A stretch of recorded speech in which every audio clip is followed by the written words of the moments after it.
with number 10. Cute Things Dying Violently should win awards for the most descriptive game title ever, because that's exactly what you get here. It's a physics-based puzzle game similar to Angry Birds, except this time with violent, horrible gore. It's all about these little cute critter guys that you have to kill, and you kill hundreds of them, sometimes in just one level. You burn them, you shock them, you cut them in half, you light them on fire, and you do it in over 48 different levels. What makes this one stand out is that there's actually a level editor. You can make your own levels and share them with friends. And at number 9, we have Worms 4. The Worms games are basically when you play as a team of worms who have to fight other teams of worms using a bunch of weapons. The Worms series is classically zany, and Worms 4 definitely is no slouch. What makes Worms 4 special is that there's smaller teams, daily challenges, a bunch of events and leaderboards, and upgradable weapons. As much as it's very much a shooty battle explosion game, it feels a bit like a puzzle, and the way you have to figure things out and use weapons to your advantage is a lot of fun and very engaging. It's all about using the environment and weapons to your advantage, and you're gonna have a lot of fun with this one. And at number 8, we have Star Wars Uprising. Yes, this is one of the first official new Star Wars canon games, and it's pretty cool. It's a lot like a Star Wars Diablo, even though that's kind of underselling it. You create your own character from a bunch of different races, and you go out on a quest as a cool Han Solo-like character who explores the galaxy and fights a bunch of stormtroopers. That being said, there is a very cool Star Wars here that takes place after Return of the Jedi and gives you a little bit of just how the world of Star Wars works after the Emperor was defeated. You can jump into it for free on iOS and Android, and if you're a Star Wars fan, it's definitely worth taking a minute to download. And at number 7, we have Magic Flute. Magic Flute is an iOS casual-style puzzle game similar to Monument Valley or Good Night, that sleepwalking game, where you move a character around different tiles. What makes Magic Flute stand out is that it's based on the Magic Flute opera by Mozart. The gameplay, art direction, and music style is all inspired by this classic Mozart piece. It's an accessible, easy game that doesn't really stress you out, and there's 30 levels. And judging by the reviews, it seems like puzzle fans are really enjoying this one. And speaking of puzzle fans, at number 6, we have SPL Dash. I don't know if that's how you pronounce it, but this game is really unique. Just look at it. This is a puzzle game where you have to go as long as you can before eventually losing. There's mounting pressure, and it's really difficult. And it takes a while to grasp it at first, but the more you play, the better you get at it, and the more fun it becomes.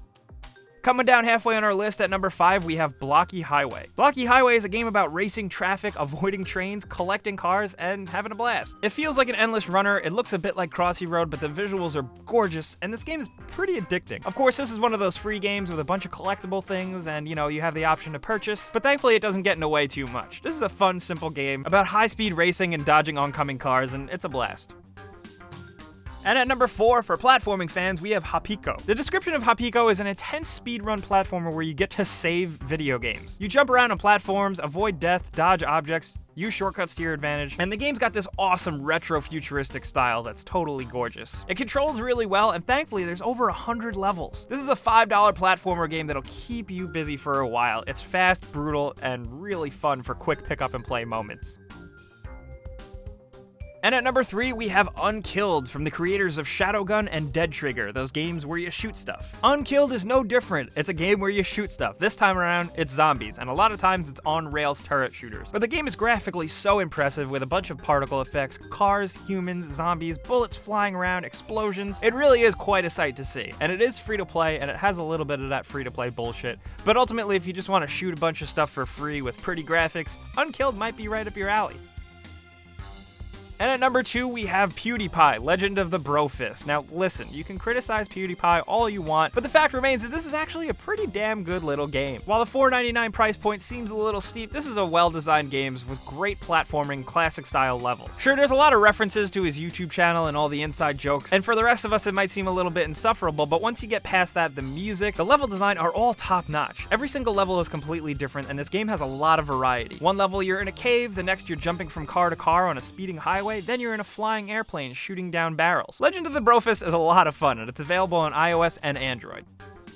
And at number 1, we have Rebuild 3, Gangs of Deadsville. Rebuild 3 is a strategy sim game with a good helping of narrative and humor. It's one of those games where you gotta really care about your group of survivors and upgrade your fort to survive. You have to fend off raiders, fight illness, starvation, and craziness. It's an endlessly replayable game with 30 missions, a bunch of resources, 50 building types, over 100 perks, and a bunch of dialogue and story and character building. People are going nuts over this game, and it is pretty awesome. So guys, those were the 10 best new iOS and Android games from September 2015. Of course, there are so many mobile games out there, so we want to know what you were playing in September, what you think is the best. Share it with us. And if you did have a good time and maybe discovered a new game, click the like button, because that's the best way you can help us out. And subscribing is the best thing you can do for real, because we put out videos every single day. But guys, thanks for watching, and we'll see you next time.